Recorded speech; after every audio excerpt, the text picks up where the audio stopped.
साथ मैं हूं सुरभि शर्मा। नमस्कार, मैं हूं अमित पालित। सुबह के 9 बजे हैं, हम आपके लिए लेकर आए हैं 9 बजे 9 बड़ी खबर और आपको दिखाएंगे कोरोना वैक्सीनेशन के पहले 2 दिन में कैसे बना रिकॉर्ड और तीसरे दिन कहां कितना तेज चलेगा टीकाकरण। किसानों के ट्रैक्टर परेड पर सुप्रीम कोर्ट में याचिका और राम मंदिर निर्माण के चंदे को किसने बनाया ठगी का धंधा।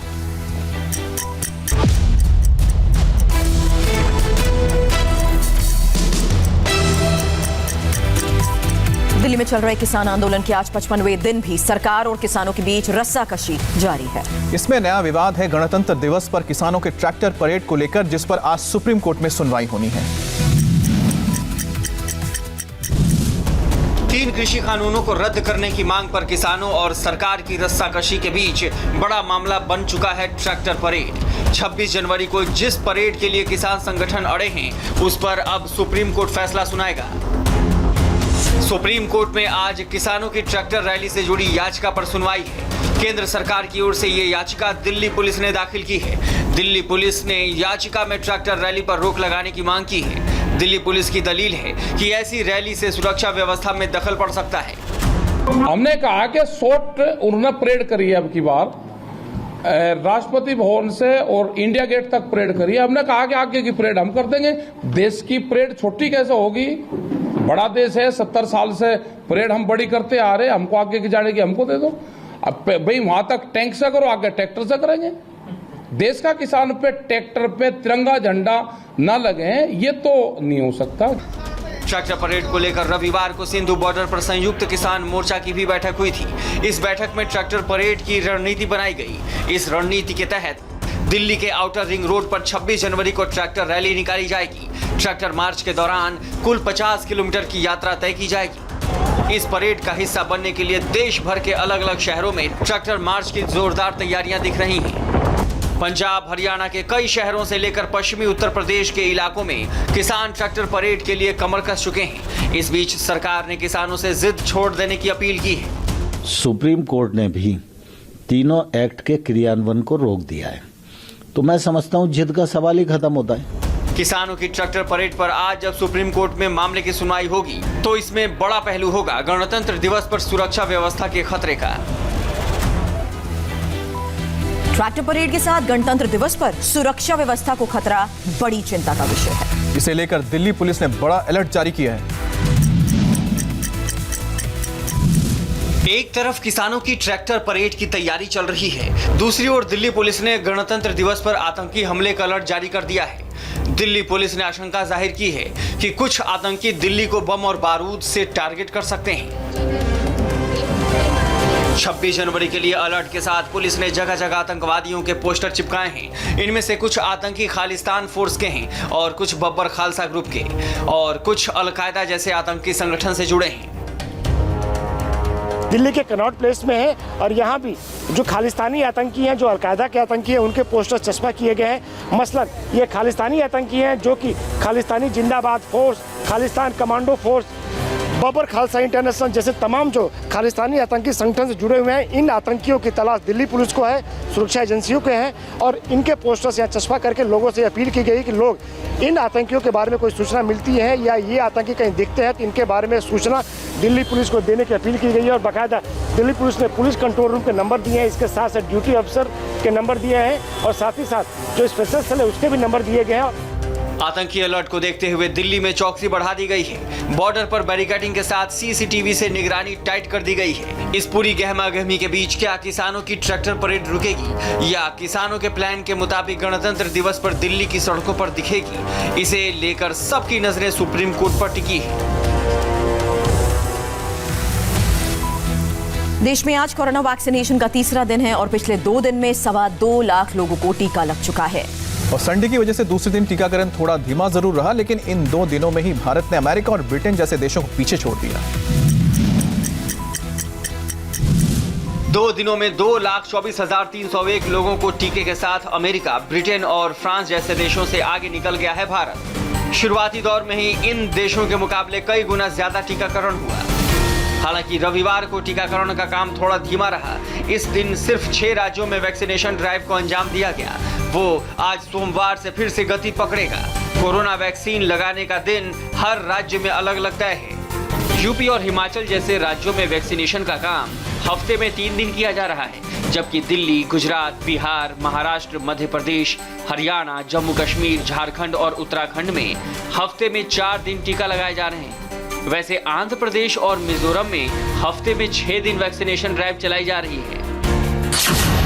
जो दिवस निर्धारित किए हैं सभी राज्यों ने कोविड वैक्सीनेशन के लिए, उनकी संख्या और कौन से दिवस हैं उसके संबंध में आपको अवगत कराना चाहता हूं कि सामान्य सिद्धांत ये है कि छुट्टी के दिन और जिन दिवसों में रूटीन इम्यूनाइजेशन होता है उन दिवसों के अलावा राज्यों ने अपने दिवस निर्धारित किए हैं।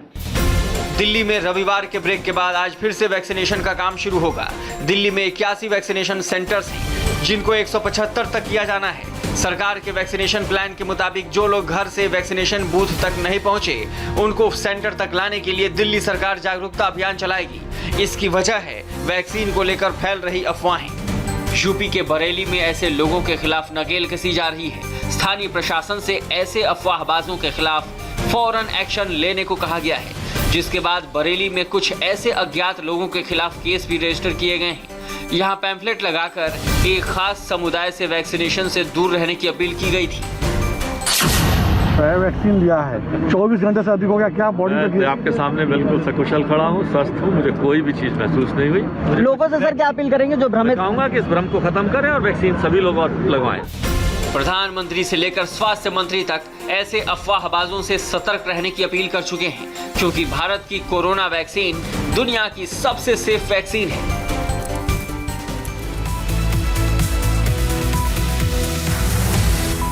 राम मंदिर निर्माण के लिए चंदे के नाम पर उत्तर प्रदेश में ठगी का मामला सामने आया है। मुरादाबाद के 4 लोगों पर आरोप है कि इन्होंने फर्जी रसीद बनवाकर लोगों से चंदा वसूल किया। राम मंदिर के लिए चंदा अभियान पूरे देश में चल रहा है। इसमें अक्षय कुमार जैसे बॉलीवुड स्टार ने चंदा देकर लोगों को आगे आने को कहा। अब तक के 3 दिनों में 100 करोड़ से ज्यादा की सहयोग राशि भी इकट्ठा हो चुकी है। लेकिन मुरादाबाद से आया चंदे के नाम पर ठगी का मामला हैरान करने वाला है। ये चारों आरोपी हिंदू संगठन का फर्जी बैनर और चंदा रसीद बनाकर पैसे वसूल ही रहे थे कि मुरादाबाद की राम मंदिर निधि समर्पण समिति को इसकी भनक लग गई। राष्ट्रीय बजरंग दल के नाम से संगठन बनाया है, जबकि विश्व हिंदू परिषद का जो एक अपना युवा इकाई है उसका नाम बजरंग दल है, और बजरंग दल मात्र विश्व हिंदू परिषद के बैनर के नीचे काम करता है। उसका कोई अपना अलग स्वरूप नहीं है, वो हमारी युवा इकाई है। उस युवा इकाई को बदनाम करने के लिए उससे मिलता जुलता नाम बनाकर फर्जी रसीदें छपवाई गई है। राम मंदिर निर्माण के नाम पर अवैध रूप से वसूली की शिकायत प्राप्त हुई थी। इस संबंध में थाना सिविल लाइन पर 4 लोगों के विरुद्ध मुकदमा पंजीकृत किया गया है। इसमें इन्वेस्टिगेशन की जा रही है। इस पूरे फर्जीवाड़े के बाद राम मंदिर निधि समर्पण समिति ने लोगों को अलर्ट किया है। ऐसे लोगों से सावधान रहें और पहचान के बाद शिकायत दर्ज कराएं। हम सचेत रहने की अपील इसलिए कर ही रहे हैं, तो भी इतना बड़ा देश है, दुर्घटनाएं हो सकती है। क्या कोई बड़े से बड़ा बैंक का व्यक्ति ये कह सकता है कि सब प्रकार की सावधानियों के बाद भी उसके बैंक में धोखाधड़ी नहीं होती? फिलहाल मुरादाबाद मामले में आरोपियों की पहचान के बाद पुलिस ने फर्जीवाड़े की जांच तेज कर दी है। यूपी के उन्नाव से बीजेपी सांसद साक्षी महाराज ने एमआईएम चीफ ओवैसी पर विवादित बयान दिया है। राम मंदिर पर दिए ओवैसी के बयान से नाराज बीजेपी सांसद साक्षी महाराज ने भरी सभा में ओवैसी पर आपत्तिजनक बयान दिया। वो एक हैदराबाद का ओवैसी, अयोध्या का बैरियर, जब मुलायम सिंह ने कहा परिंदा पर नहीं मार सकता, हमने कहा नेताजी तुम्हारा नहीं डूब सकता। नेताजी का नाम बताने की जरूरत है और ना ही काम। इनकी तेज जुबान ही इनकी पहचान है। इस बार हैदराबाद के असदुद्दीन ओवैसी को ऐसा भला बुरा कहा कि हम आपको सुना भी नहीं सकते। वो एक हैदराबाद का ओवैसी, खून की नदियां बह जाएंगी, अयोध्या में कौन मंदिर बनाएगा? वो खून की नदियां बहा रहा था, कहीं ये कतरा भी गिरा गया।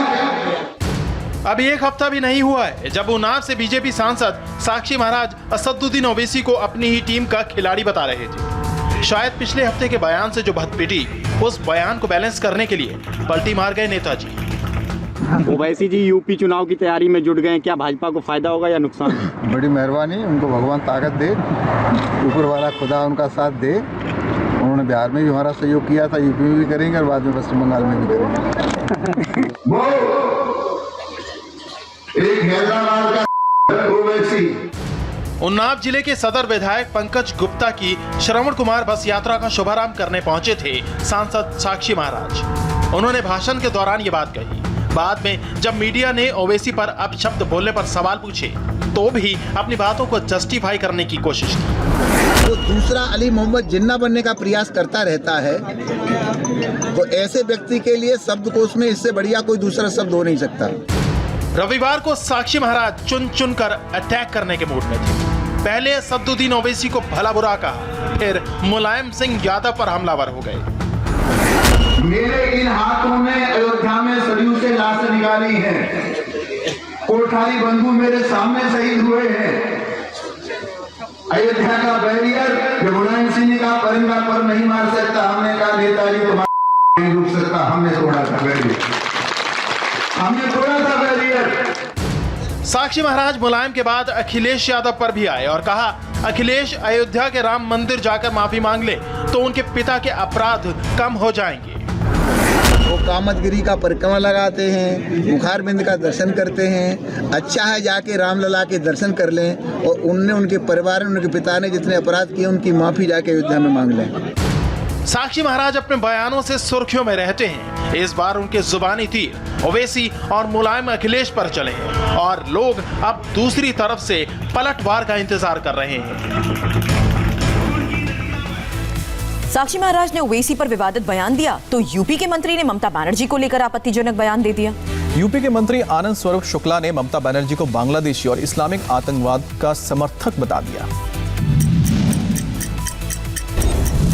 ममता बनर्जी पूरी तरीके से बांग्लादेशी हो गई हैं। सियासी विरोध करते करते उत्तर प्रदेश सरकार में संसदीय कार्य मंत्री आनंद स्वरूप शुक्ला ने ममता बनर्जी की नागरिकता पर ही सवाल उठा दिए। आनंद स्वरूप शुक्ला ने न सिर्फ ममता बनर्जी को बांग्लादेशी कहा बल्कि इसके साथ ही उन पर इस्लामिक आतंकवादियों के इशारे पर काम करने का भी आरोप मढ़ दिया।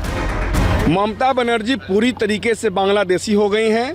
ममता बनर्जी का भारतीयता में, भारतीय संघ में कोई विश्वास नहीं है। जो इस्लामिक आतंकवादी हैं बांग्लादेश के, उनके इशारे पर वो काम कर रही हैं। रोहिंग्या मुसलमानों को नागरिकता देना, बांग्लादेशी मुसलमानों को नागरिकता देना और अपने वहाँ पर जो हिंदू देवी देवता हैं उनको अपमानित करना, मंदिरों को तोड़वाना, हमारे पर्वों को नहीं मनाने देना। सबसे बड़ी खतरा आज देश के लिए ममता बनर्जी हो गई हैं, जिसका परिणाम उनके साथ के लोग उनका साथ छोड़ करके जा रहे हैं। आनंद स्वरूप शुक्ला बलिया के एक कार्यक्रम में शामिल होने गए थे, लेकिन बंगाल चुनाव का जिक्र और ममता बनर्जी पर बीजेपी के आरोपों का सवाल आते ही आपा खो बैठी। लगे हाथ मंत्री ने ममता बनर्जी को देश की सुरक्षा के लिए खतरा भी बता दिया। राजस्थान के बीकानेर में लव जिहाद के खिलाफ गुस्सा भड़कने के बाद राजनीति गरमाई। पीड़ित परिवार के सोशल मीडिया पर वीडियो पोस्ट करने के बाद इंसाफ की मांग उठी।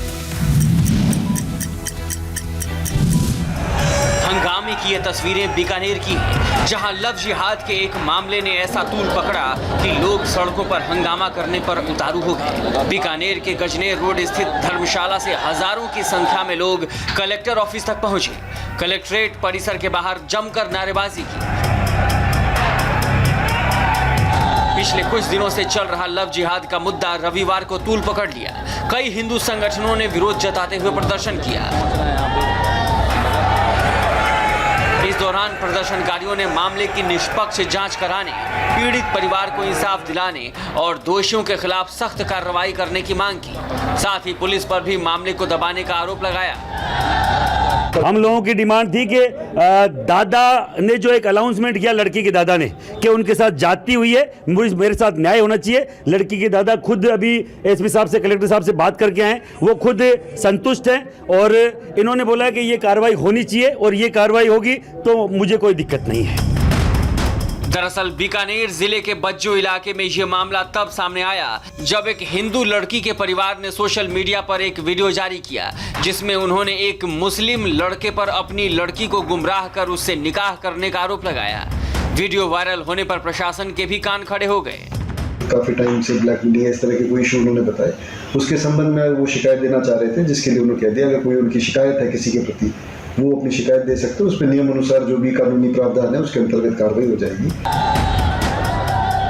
लेकिन ताजा अपडेट ये है कि पीड़ित परिवार की बेटी ने भी सोशल मीडिया पर अपना एक वीडियो जारी कर दिया जिसमें उसने अपनी शादी को लव जिहाद से जोड़ने को गलत करार दिया है। लेकिन इसके बावजूद इस मामले में जमकर राजनीति हो रही है।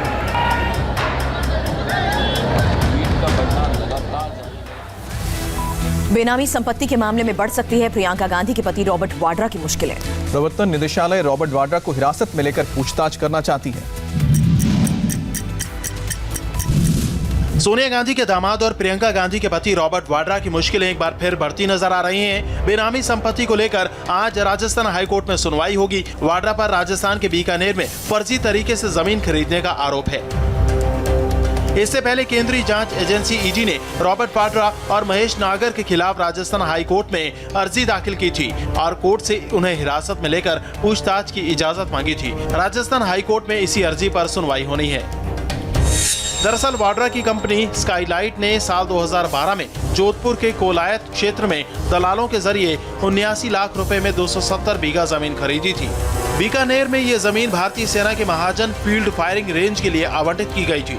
यहाँ के विस्थापितों को दूसरी जगह पर 1400 बीघा जमीन आवंटित की गई थी, लेकिन कुछ लोगों ने फर्जी कागजात बनवाकर ये जमीन वाड्रा की कंपनी को बेच दी थी। फर्जी तरीके से जमीन खरीदने का मामला उजागर होने से पहले वाड्रा की कंपनी ने इसे 5 करोड़ रुपए में बेच दिया था।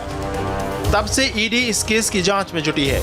आज अगर राजस्थान हाईकोर्ट ने ईडी को वाड्रा की हिरासत की इजाजत दे दी तो किसी भी वक्त वो ईडी के चंगुल में होंगे और बेनामी संपत्ति मामलों में सवालों के जवाब दे रहे होंगे। दिल्ली और राजस्थान में आज से 10वीं और 12वीं क्लास के छात्रों के लिए स्कूल्स खुल रहे हैं और कोरोना संक्रमण को देखते हुए स्कूलों में छात्रों के लिए खास इंतजाम किए गए हैं। कोरोना महामारी की वजह से लंबे ब्रेक के बाद आज से दिल्ली में स्कूल खुल रहे हैं। हालांकि 10वीं और 12वीं क्लास के छात्रों के लिए ही स्कूल खोलने की अनुमति दी गई है। वहीं जिन स्टूडेंट्स के पेरेंट्स लिखित में अनुमति नहीं देंगे उन्हें स्कूल में एंट्री नहीं मिलेगी। इस बीच दिल्ली सरकार ने जो जानकारी दी है उसके मुताबिक स्कूलों में ऑफलाइन के साथ साथ ऑनलाइन क्लासेस भी जारी रहेंगी ताकि जो छात्र स्कूल नहीं आना चाहते वो ऑनलाइन क्लास ले सकें। सरकार ने स्कूलों के लिए कोविड-19 की गाइडलाइन जारी की है जिसके मुताबिक स्कूलों में असेंबली नहीं होगी। स्कूल कैंपस में बीमार बच्चों और स्टाफ को आने की इजाजत नहीं मिलेगी। स्कूल गेट पर थर्मल स्क्रीनिंग जरूरी होगी। बिना मास्क के स्कूल में एंट्री नहीं होगी। स्कूल एंट्रेंस, क्लासरूम और लैब में हैंड सैनिटाइजेशन जरूरी होगा। एक क्लासरूम या लैब में 12 से 15 स्टूडेंट्स से ज्यादा नहीं होंगे। आउटडोर फिजिकल एक्टिविटी पर रोक होगी। स्कूलों में एंट्री और एग्जिट दोनों अलग होंगे। स्कूलों में इमरजेंसी क्वारंटीन रूम का इंतजाम जरूरी होगा। कई स्कूलों ने पेरेंट टीचर मीटिंग के दौरान स्टूडेंट्स की सेफ्टी का भरोसा दिया है। विवादित वेब सीरीज तांडव की मुश्किलों में कैसे हुआ और इजाफा, डिटेल थोड़ी ही देर बाद।